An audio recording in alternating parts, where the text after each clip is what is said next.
Kia ora. Welcome to Conversations with Wāhine, brought to you by the Wellington branch of the National Council of Women, New Zealand.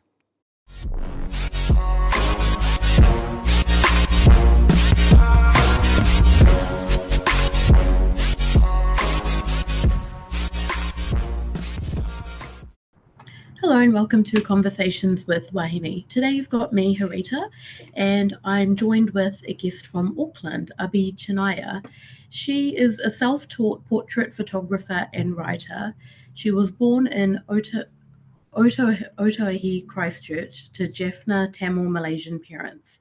Abhi grew up in East Coast Malaysia and now lives in Aotearoa, New Zealand. Drawing from her lived experience, Abhi uses portraiture to elevate marginalised voices, honing in on women of colour, migrant communities and colourism. Her debut photographic series, Light Skin, Dark Skin, explored the journeys that people have to take because of the colour of their skin. Her subsequent photo essay, A Migrant's Path, followed the stories of migrant groups in Aotearoa and how these groups seek out belonging when separated from their roots. Light Skin, Dark Skin and A Migrant's Path went on to be acquired by the National Library of New Zealand. Her widely acclaimed photo essay, Melanin Rising, used portraits, essays and interviews to understand skin lightening practices and media representation of dark-skinned people. Abhi currently resides in Tāmaki Makaurau, Auckland. Welcome, Abhi. How are you? I'm good. Thank you for having me on today. Yeah, it's so cool to come across someone that's like sharing the stories of so many migrants and so many people that otherwise kind of get ignored, I guess. Something I found really interesting about you was that you're a self-taught photographer and writer.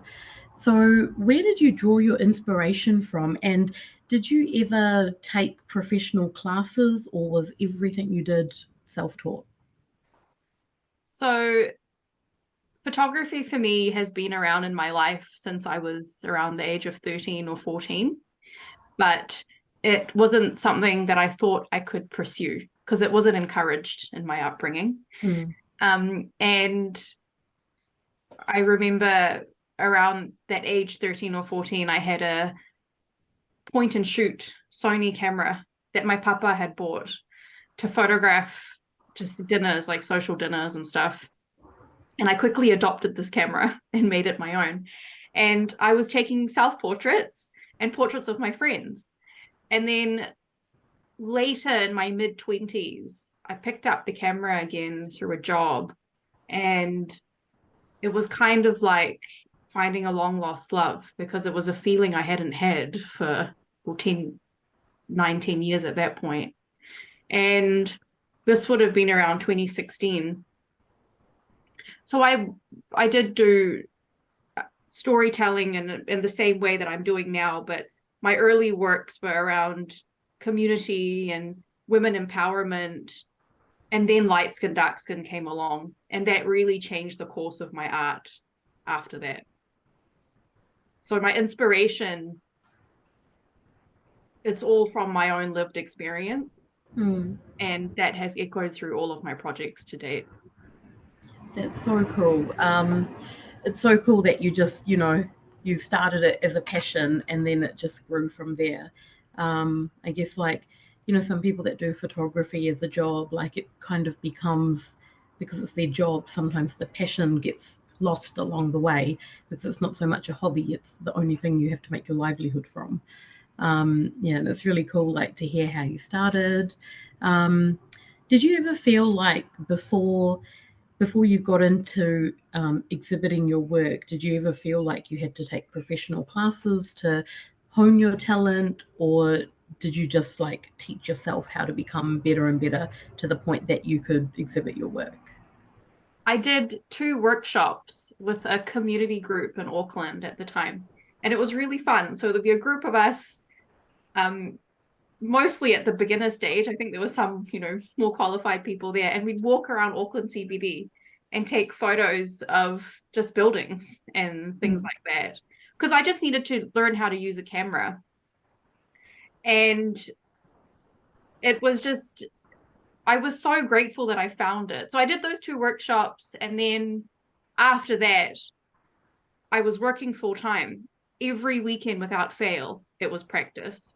And I would get in touch with people who I'd find on social media and be like, do you want to be photographed? And all of the income I had, nothing's really changed now, but it would go into just practicing. And I think that really helped develop not only the technical skill, and even now I'm still not a very good technical photographer, but it was also developing my vision and the look of my photographs that would authentically tell my story. Oh, that's so cool. Your debut photographic series, Light Skin, Dark Skin, explores the journeys of coloured people and how their journey is more difficult than most Pākehā. And your photo essay, A Migrant's Path, have both been acquired by National Library of New Zealand. And this is such an amazing achievement, especially for a young person, I reckon. Can you tell us how you decided who to photograph? I know you mentioned you did reach out to some people on social media and things like that, but how did you decide who to photograph for your exhibits, which photos to use, and whose stories you wanted to share in the public arena? And did you share any of your own story through these works? Yeah, so the interesting thing about Light Skin, Dark Skin was that it came around after a few experiences I'd had. And I think it really gave me a kick to take control of the narrative. Because while I hadn't been photographing for some of my early 20s, I had been involved in the photography world in some way through voluntary work while I was at university. So that aside, Light Skin, Dark Skin, it was about colorism and reverse colorism. So I grew up with a mum who is very, very light-skinned, and I grew up in Malaysia. So it was often compared, our skin colors. And colorism has been in my life forever. I didn't know anything different. I mean, I was using Fair and Lovely from the age of 7. So, and one of the first stories I was told from when I was a baby in Christchurch was how the color of my skin. So there was no other narrative. And it was important with that project, the debut project, that I explored that. And then with A Migrant's Path, I had more questions. And a lot of these questions came from my life at the time, because I grew up in Malaysia, but when I came back, my parents didn't come with me. And so from the ages of 18 to now 31, I've essentially been alone. And I had to do, and I think those are really important years in a person's life, those years. So there were so many things, like, how do people keep their culture alive when they're away from their roots or their perceived home or where they feel belonging? Are they feeling belonging here? Are you preserving your mother tongue? I don't speak Tamil. I wish I did, and that's definitely something I'm working on. And things like Diwali, it was such a crucial occasion for us that we'd celebrate together as a family, and I wasn't doing that because I didn't realize that I could. And that's how A Migrant's Path came about. So the people I was photographing, I talked to them about all of those topics. How do you keep your culture alive? You know, the language, like, you know, how would you talk at home? And, you know, are you keeping that mother tongue preserved? And colorism weaved in and out of that too, because that's such a big part of my life. And in terms of the people that I photograph, it started with people that I knew. So Light Skin, Dark Skin was mostly friends and a few people that I came across, because at that point I had been photographing, but like I said, it was more of a community self-empowerment type of storytelling. But that also attracted people to me. So I remember a few of them, that's how I found them, the Light Skin, Dark Skin.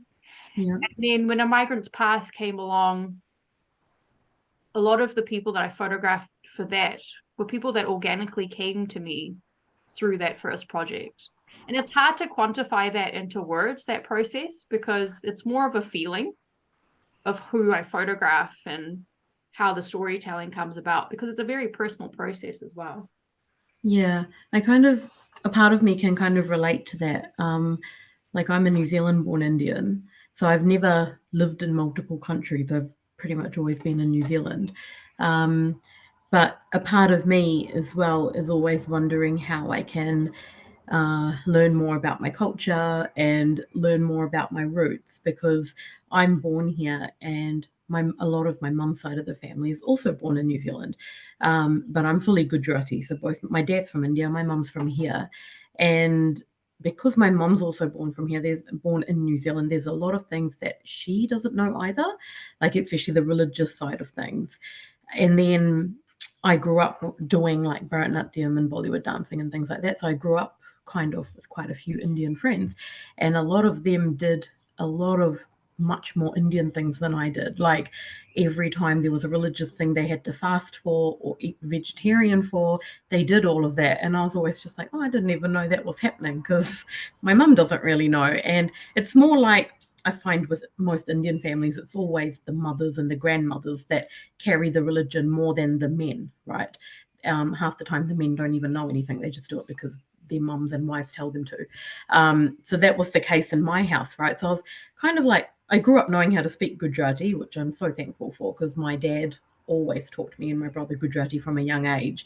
So I knew the language, but there was this whole part of the religious stuff that I never knew. And I was always like in the middle. Like I feel like I was too Indian for my school friends. I went to a predominantly Pākehā primary school, but then I was like too white for some of my family.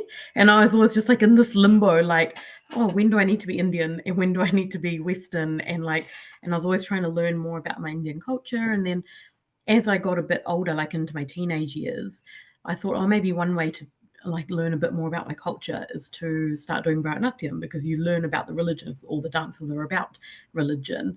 So then I told my mum, oh, I really want to learn Bharatanatyam. So she enrolled me in that. And I found like I had to find things like that to kind of learn more about my religion. So I kind of get what you mean, like you're neither here nor there. And then I guess in your case, you know, when you moved to New Zealand or when you moved back to New Zealand, you don't have your parents telling you, oh, Diwali's coming up, or this festival is coming up. Make sure you're vegetarian on this day, or make sure you do this on this day. And it's like up to you to look it all up. And I guess as an 18, 19-year-old, you're not really going to think, oh, yes, I better, you know, look at all the religious festivals or all the, you know, Hindu festivals that are coming up. And it's kind of, yeah, if an elder's not really telling you, you kind of lose that and it just falls away. I love everything that you just said. I completely relate. And particularly around like certain customs. Like I was talking to Papa a few weeks ago. He's like, oh, what are you doing? It was a Friday. And I said, what's for lunch? Because that's a big topic of conversation. Like, what's food? You know, food's a big part of our lives. And he said, well, you know, it's vegetarian Friday because they're vegetarian every Friday. And I had chicken curry for lunch. Oh, no, you don't I'm want not to going to tell tell him. I'm not going to tell him I had meat for lunch. But that was a thing growing up. And I was like, oh, my, that's right. Amma would make vegetarian food every Friday. Like that. But it's a beautiful cultural heritage as well, isn't it? That you want to learn more of and keep it going through the generations, you know? Yeah, exactly. Because like once it's lost, then it's lost, right? Like then when you have kids, you don't have a language to teach them because you don't know it yourself. And that's I think for me, that's my driving force. I'm always like, I want to make sure I can teach my kids this language. So for me to teach them, I need to know it myself. For me to teach them about these religious things, I need to know what it is. I can't just expect them to learn if I don't know it myself. Yeah, but I've got like lots of extended family here in Wellington that don't really know anything Indian, and it's not really on them, right? You're born in New Zealand, everything you do is here. If you don't really go out of your way to learn it, or if your parents don't push you to go to Sunday school or push you to join this dance group, you're not really going to go and do it yourself as a kid. So yeah, it's kind of, yeah, I get what you mean. It's like we live in this like in between where we're always trying to learn more about, I guess, our Western side and our Indian side. So that one of your other pieces of work, Melanin Rising, which was an essay, focused on lighting, not lightning, practices and media representation of dark-skinned people. Who did you photograph for this, and what type of stories did they share, and what did you learn from what they shared with you? Melanin Rising. So Melanin Rising was me revisiting light skin, dark skin. Well, actually, A Migrant's Path was also a continuation of light skin, dark skin. So everything ties back to that first project.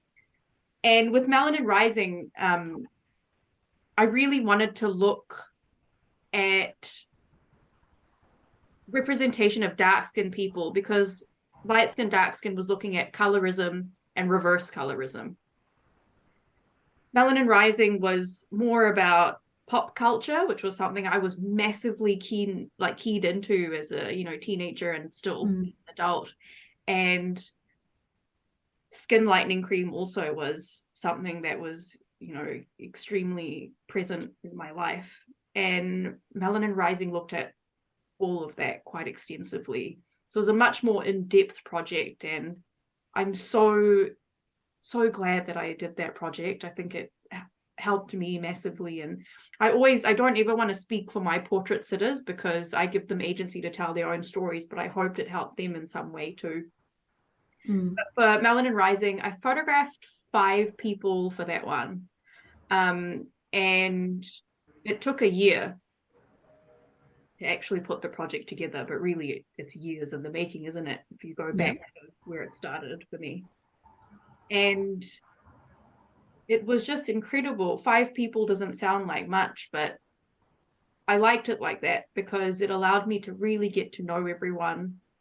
We had a lot of one-on-one time, and it was really important for this project, I think. And they were all so incredible in sharing their experiences and their stories.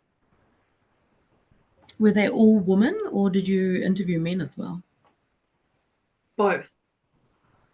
Men and women. Yeah. So were there...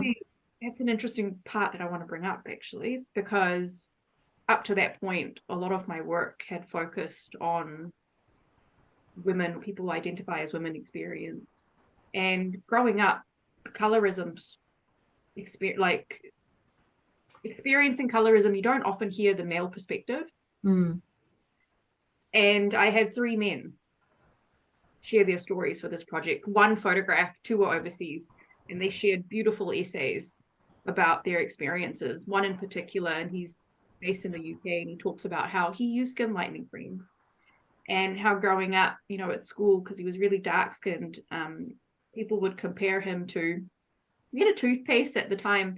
It was called Darlie, and it was a very dark skinned man with the big pearly white smile, and they compare him to that. And it was a trauma for him. Yeah. And so it was, just so meaningful in so many ways, that project. But to have perspective, the different perspectives, was very, very important to me. So in the actual photographing stage, it was 1 guy, and the other 4 were women.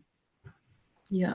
And I think what you said about men kind of get forgotten in that colorism story, because you think about the narrative on women is always like, oh, no one's going to marry you if you're too dark, or it's always about marriage, really. It's nothing else, really.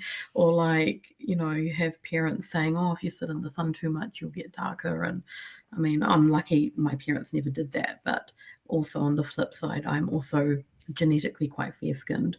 So I've had the opposite in some ways, because I have people, I'm Gujarati, so there are people in my family that are a bit darker skinned, whereas I don't really look fully Indian because of the color of my skin. And I've always had not so much people in my family. People in my family don't really care. They're quite liberal because most of them are born here. But I've had other Indian people say to me, you're so lucky, you're fair-skinned. And I've just kind of grown up being like, oh, I mean, whatever, it's my natural skin. I sit in the sun however much I want. I'll go a little bit darker in summer. But I've never grown up in a household where my worth is attached to how light or dark I am. And I guess a part of me has been lucky not to go through that. But yeah, I've seen the opposite where, oh, you're so lucky to be fair-skinned. And when I go to India, people in India seem to think I'm maybe half Indian, half Pakia because I'm not very dark. And so they treat me differently. They treat me like, sometimes they put me on a bit of a pedestal. And so I've seen that other side of it. And I'm just like, oh, who cares what the color of your skin is? You know, like it actually means nothing about you. And also when it comes to men, I think like from what I've noticed, and I might be wrong, but you don't really hear mothers or people telling sons, oh, if you're dark, no woman will marry you, whereas women hear that all the time. So people just assume, oh, if a man is dark, he doesn't have to go through any type of bullying or harassment because, you know, as long as he's educated and got a good job or whatever, he'll have no problems getting married. It won't matter how dark he is. But there's like a whole other side, like what you said about the story that that man shared with you, how he was getting compared to like a person on a toothpaste bottle. Like people don't look at that stuff, that they probably go through another type of trauma based on like, you know, being compared. They might get compared to like African people or a completely different ethnicity just because they're a bit darker. And that's just as traumatic as the type of harassment or trauma that girls might go through when they're growing up. So it's, yeah, it's really good to hear that you shared both stories and not just women, because it's like, yeah, then men just get forgotten and they're like, oh, well, what about the stuff I went through when I was a kid?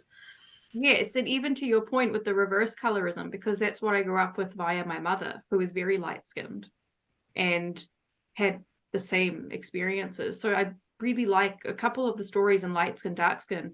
One of them, she's very light skinned South Indian. She talks about how that was something that was celebrated, but people would remove her from that identity of being South Indian because she was so fair. They perceived her as being South American or of a completely different ethnicity. And she'd be like, well, I'm a proud South Indian woman.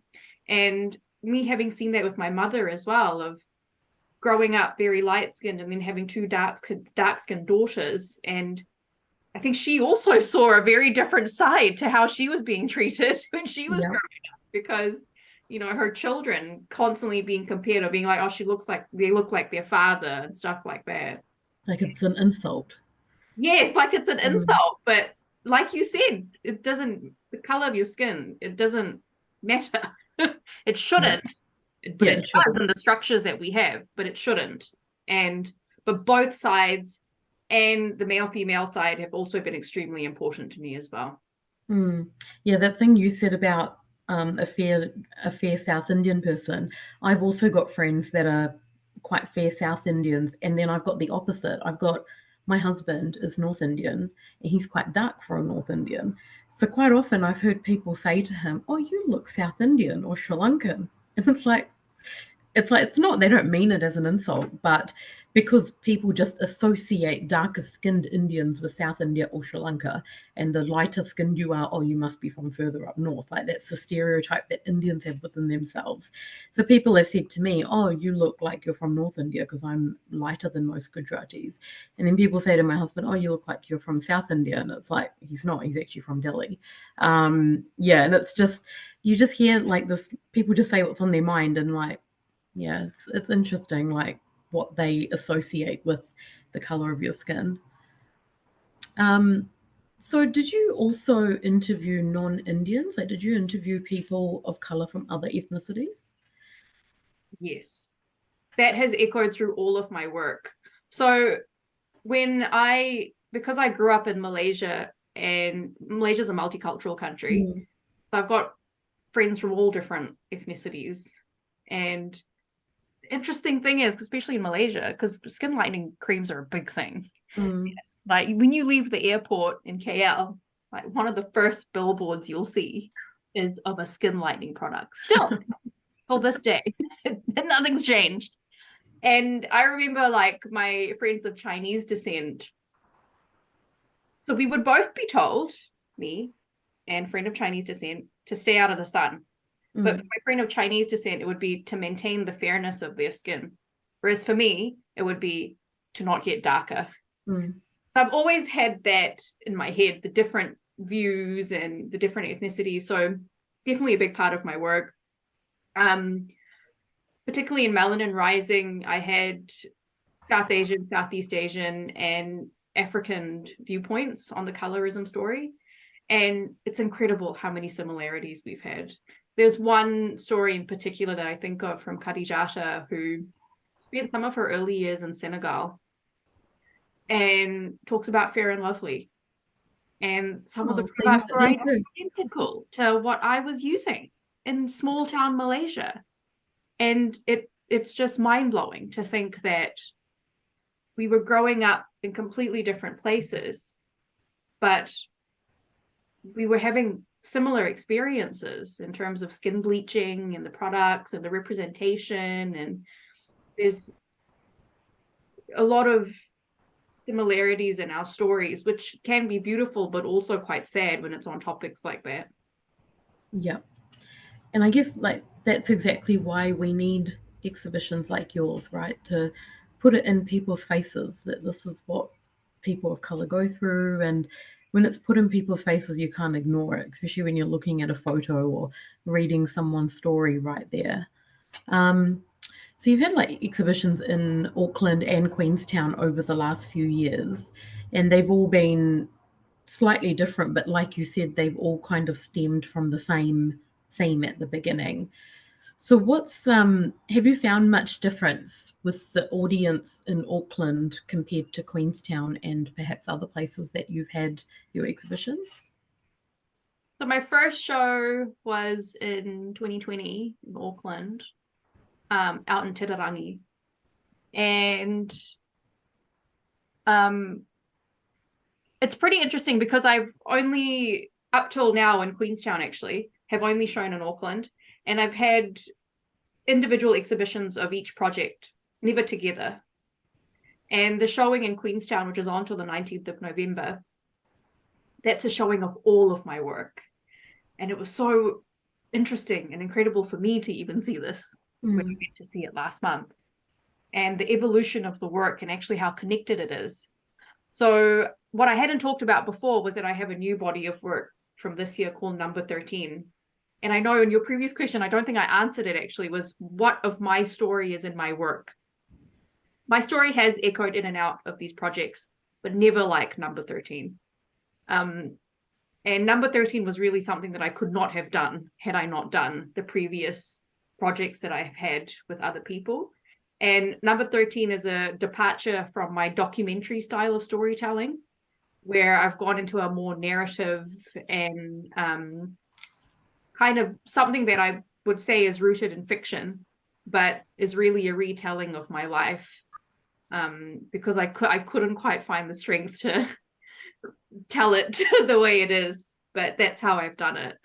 And in terms of the differences in audiences, that's a good question. I mean, I think because I've been exhibiting and photographing in Auckland for quite a while now, maybe I don't know, just kind of the audience in Auckland is I don't know. I didn't really see much of a difference in Queenstown, to be honest, because I think when you make a certain type of work, your audience will find you. And I really liked seeing brown faces when I was there. So brown faces in all of my shows, which I love because I'm a brown face. So no, I don't know if there was a difference in audience, but yeah, I hope that answered the question. Yeah, no, it did. I was just kind of wondering, like, because obviously Auckland has a lot more Indian people than Queenstown. So I was kind of thinking, Queenstown might have more of the Western people that come to look at it, but probably people that have appreciation of the arts. Whereas in Auckland, this is just my assumption. I've never lived in Auckland, but my assumption would be that in Auckland, you'd have like a lot of brown people would be like, oh, there's an Indian person that's got an exhibition. Let's go and have a look. But they might not have so much of an appreciation for arts. They might actually just go because it's an Indian person with an exhibition about people of color. So kind of what they get out of it could be a bit different. Yes, I think in a social viewpoint, yes, there was a difference. Whereas in the Queenstown showing, I did notice it's people who would be more looking at art, or they're collecting art, or it's people who are wanting to interact with it in that way. But there were also people who were there because the stories resonated with them and it shared their lived experience. So yeah, I guess in that way, yeah, there was a slight difference, but not one that I noticed too much. Yeah. All these people doing fireworks. Today? No, it's on the 5th, but I think you can start doing it today. So, you have some people that will just do it for the whole week. And I live on the main street, so there's always lots of noise around my house. But a lot of us have dogs. The whole row have dogs, and I think same here. Really, and it's still but that doesn't stop people doing it, and it's not even dark yet, so you can't even see anything. But whatever. So I guess, what does diversity, equity, and inclusion mean to you, and what more do you think New Zealand needs to do to achieve it? I love that you had this question, actually, because the interesting thing was I had a little talk about this in the middle of the year, and I had to really sit down and think about this term, because for me, in my schooling, definitely wasn't a thing because I was in a public school in Malaysia. And then university years, never had this term, was only introduced to me in my jobs. So I'm not an artist by training, but I have a degree in marketing, which was where I existed for all of my 20s, really. And often well-meaning initiatives, but I think just to tick off a KPI, and I had written down, and I want to read this because I put a lot of thought into it. So I'm going to read what I thought the concept of diversity and inclusion was. So it was, for me, the concept of diversity, equity, and inclusion meets the definition of its name when people feel and know that they can participate in important conversations and have their voice heard, regardless of their background or skin color. If there's anything that art has taught me and continues to teach me, it is this. There is value in creative storytelling and listening to and engaging with diverse voices. It is in these voices that we can create change. I think that's beautiful. I think that encapsulates it really well. And I really like how you said before that in a lot of workplaces it kind of is just for that tick where they don't always mean it. And I don't work in marketing, but I obviously work in a large organization that has a marketing team. And I've kind of sometimes thought that too. Like, they kind of celebrate it for a couple of days, and then it's gone for the rest of the year, and then it comes up again next year for a few days. Or it's cupcakes. But I'll never forget. So this was in one of my corporate jobs. Diversity training was becoming a thing. Yeah. And it's amazing how you've seen the shift in office work. Like, in my late 20s, I feel like it's when it started to kick in a little bit more, the terminology and stuff. Diversity training was being carried out by a very, very important official in the company who was based overseas, and very Pākehā presence. And it was just a very interesting diversity training where the eye contact would be made with the most brown people in the room and that kind of thing. And I was like, oh gosh, we've got a way to go with this. But that's all steps to move forward, I guess. Yeah, it is. And I think, even when I think about diversity and inclusion and if it's progressed over the years, I think it definitely has progressed, but there's always a long way to go, right? And there's always that fine line between cultural appreciation and cultural appropriation.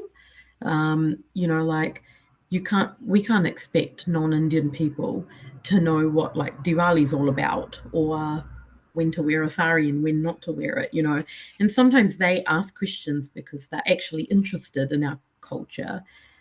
But then sometimes you don't know, are they doing it because they're interested, or sometimes you'll have things like people wearing a sari for Halloween, and you're like, well, that's someone's national costume. It's not a Halloween costume.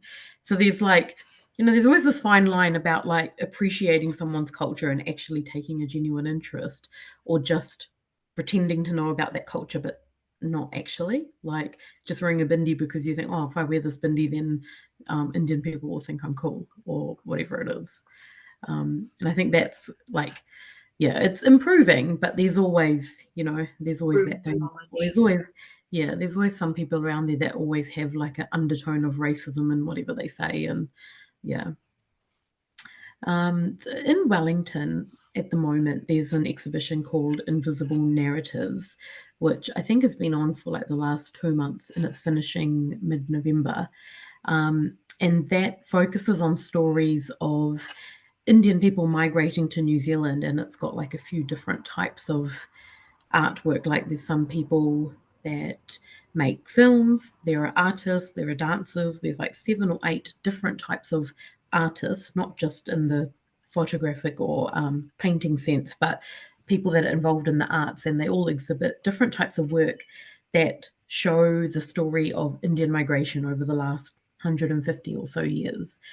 And when I came across your work on Instagram, the first thing I thought, I know yours is different, but the first thing I thought was, oh, it's so good to see all these exhibitions that are like in some way focusing on Indian people in New Zealand, and that they're given a public platform in a museum that anyone can go to.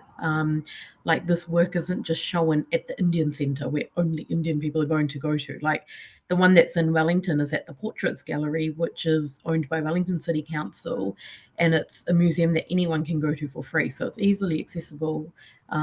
Same as yours, like you're having your exhibitions in spaces that's accessible for anyone and everyone that wants to go to it. Have you been happy with the feedback that you've got from your exhibitions? And now that you've had a couple of exhibitions over the last couple of years, what have you learnt from them, and what do you think you would want to do differently or maybe do better the next time you have one? From the outset with my work, it was always about making it accessible. And with my first show, for instance, I rented that gallery and I paid for it myself. You paid for it, well. Which has been, I've had very, very small amounts of funding. But with that first project was fully self-funded, and it was well in the thousands for that one. But I knew I wanted it to be accessible, and that's something I've been very careful with my work as well, is that anyone can come and see it. Because when I was growing up, we would never visit galleries. We were in galleries. I didn't have anyone that looked like me in one. And the representation is just so different, back then to what it is now. So it's incredible to see these works getting into these incredible places and giving more opportunity and representation to the artists as well. And I've had really meaningful feedback over the years, and I've met some incredible people as a result of the art that I've done, I always think about my art as therapy that got me through my 20s, really, because I don't know how I would have done it, because I didn't have mum and dad. My anchor wasn't here. So it's helped me in so many ways. But this year especially has been massively challenging, because up until 2 years ago, I was working full time. And that's how I was funding my art. But to create art to the level of projects that I do, I can't work full time. So I put my career on the back seat. I've been working part time, and very minuscule amounts of funding that don't even pay me. And it's caught up this year for sure. It's been way more challenging this year.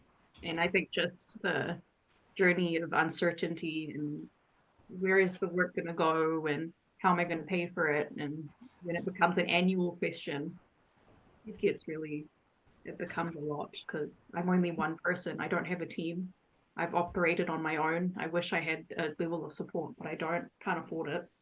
And where does it go? But it started with the need to tell a story and to share the narratives. And I work with creatives in my project. So I have mixed media photo essays. So you've got music. In my recent one, number 13, there's a Bharatanatyam element to it. There's a beautiful video of a dancer who's dancing as well.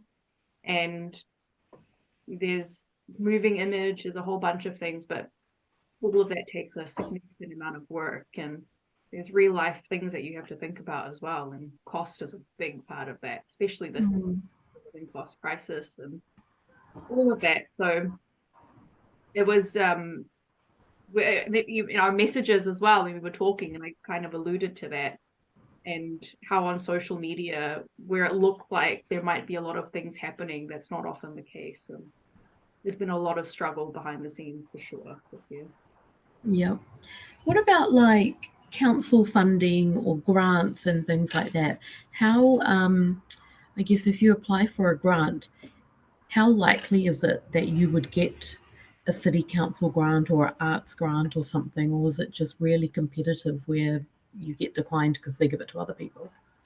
I have no idea. I think it just depends. Like I don't have funding for next year. It was declined. So that's been a huge stress for me. And I've taken 2 years off from my marketing career because, in a career you kind of have to move forward. And with marketing, it's very much like that, like they have to kind of choose almost. It's felt like that. But yeah, it's tough. It's really, really tough. And I don't actually know. I don't have the formula or the answers for that because I don't know how it works myself, because I've just made this up as I've gone along, and Yeah. it's fun and games. And then this year it's kind of like, oh boy, I don't know if I have it in me anymore. Yeah, and it's hard, right? When you're using all your own money to put into it, like, you don't get paid from it.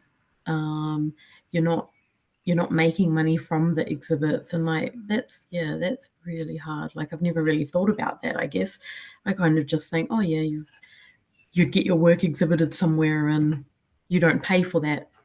And then, like, I guess like when I go to Te Papa, for example, people don't pay to have their work exhibited at Te Papa, but it's just there. And then, I've never thought about that admin side of things. Where like you have to be really passionate to put your own money into it, your own time, and sometimes you're not getting much out of it except for, people coming to look at it. But how do you sustain that long term? It's really hard. Yeah, that's a big question. And because my work is in community galleries, I pay for the spaces. Yeah. And I used to frame my work. This was when I was, and you can see this in the video. All of this was back when I was working full time and I could actually frame my work. I don't do that now because I can't afford it. I've stopped doing that. I wish I could. Ideally, I would. I'll have people come into shows and be like, "You should frame your work." Thinking you have like $6,000, so I could do it. The reality of it. But I love doing this. I love doing it, and I will never stop. And I don't want to give up. But the timing of our conversation, and I'm extremely fatigued in that sense, and the mental exhaustion, I think, has really caught up with me. I can imagine. And I think also like after COVID and all of that, funding for arts and culture has just really gone down because, the government has reprioritized where their money needs to go and where they give grants, and arts and cultures, they don't look at that as a necessity. So it just gets kind of forgotten about, which is a real shame because like, okay, it's not necessary for survival, but it is still important. And like, you've got to keep it going. So yeah, hopefully it does improve over the next few years.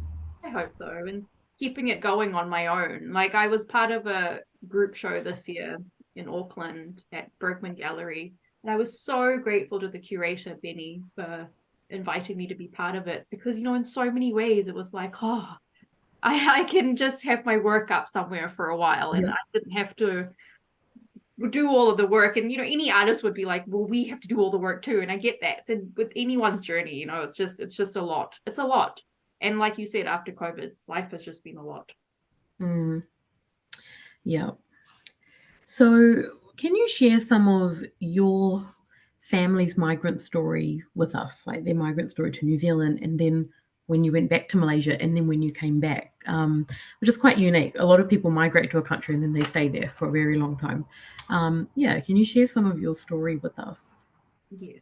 So I'll start with my grandparents because they had a bit of an interesting story. So both my mum and dad are Sri Lankan Tamil, Jaffna Tamil, and I know more about the paternal side. So my grandfather left Jaffna in the 1800s for what was then known as Malaya. And we were in the rubber estates pretty much from then until like my dad was born in 1949. And my mother's side, we maintained that connection for Jaffna. And I really need to talk to them about that, because I remember like at my maternal grandmother's house going and seeing photographs of her like 15, 16 in Jaffna, because they actually moved back for a while, and then they moved back to what was then known as Malaysia. So in 1973, my father came to Ōtautahi Christchurch as a student. I think he lived in Palmerston North for a while as well. It was between the two. And I was born in Christchurch in 1992. And then it was 98 that we left. And it was such a culture shock for me. That'll be telling you a whole life story at that point. But I remember at 17, Papa was like, "We're going to send you back." Gonna go back to university. I love my life there. I love being with my mum and dad. My sister, I have a sister who's 10 years older, and she was here. She stayed here the whole time, by the way. Mm-hmm. He's like, "You're gonna go back to her," and I was like, "I really like my life here." So I didn't really have a choice, actually. And then, well, now 13 years later, still here. Me, mum and dad are still in Malaysia, and they'll never leave. That's home. It must have been interesting for your sister to stay here the whole time while you and your parents went back. Do you know how she felt, like being the only one left here? Which I guess she stayed here because of schooling, because it's probably, if she's 10 years older than you, she would have been like 16, 17, I guess, when you guys moved back. And it's very hard to change countries and change schools at that age. But how did she feel knowing that the rest of you guys had moved back and she was here? And like, that's a really young age to be apart from your family, especially in the time where like there was not much like technology and social media and Skype and stuff. I don't think really existed back then. You're like taking me back, because I remember we'd write letters. This was back Yeah. when we'd write letters to each other and have little stickers and stuff on it. And how long did letters take to arrive back then? Was it like 2 weeks or a month or something? You'd wait for the postman to come. Yeah. I don't want to speak for her because it's really her story, but I imagine it would be challenging. And because for me, like when I came back around that age and kind of being ripped away from mum and dad, it was hugely difficult. And I don't think I processed it so much until maybe now I'm 31 now. That 13 years that I've been here without them. And I was talking to my friend this afternoon ahead of my interview with you and looking at your questions, and I said to him, I was like, I didn't even realize actually how challenging it was in my 20s to navigate that without my family.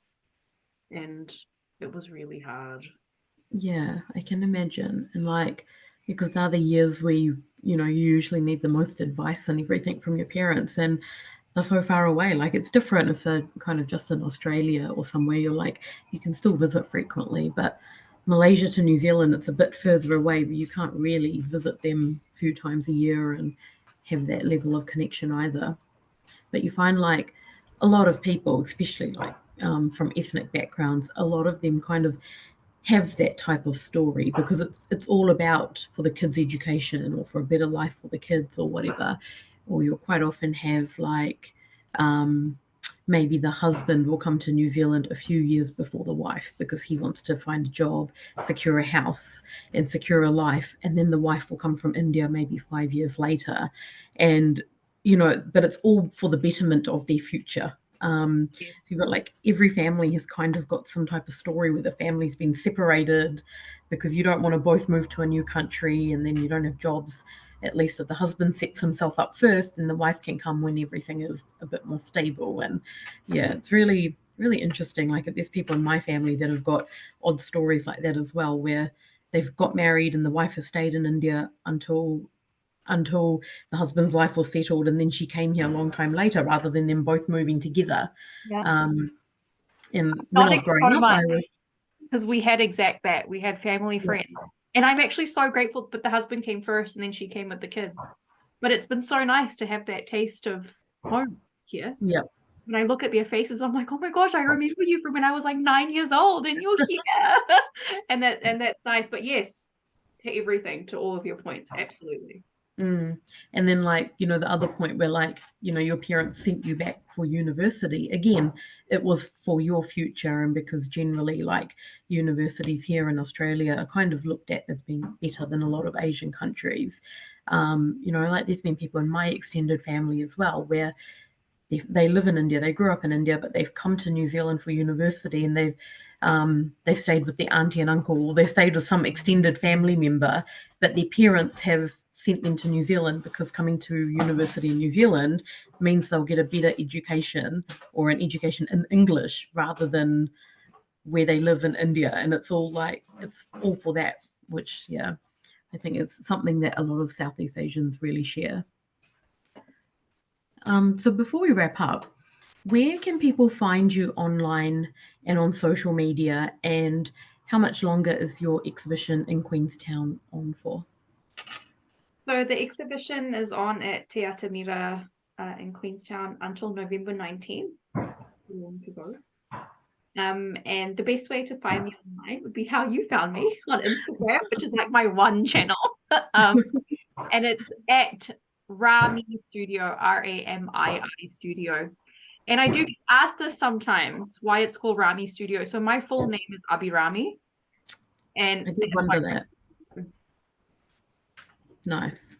Well, it's been a real pleasure talking to you, and hopefully we get to see some of your works in Wellington sometime, because you've been, you know, far up north Auckland and far down south Queenstown, but Wellington's kind of missed out. And I know there's a lot of people here that would probably love to see your work, because I know the Invisible Narratives exhibition has gone really well, which kind of makes me think an exhibition like yours would go really well as well. But I wish you all the best for the rest of this exhibition and any other exhibitions you have in the future. It's been a real pleasure talking to you. Thank you so much. Thank you for having me on as well.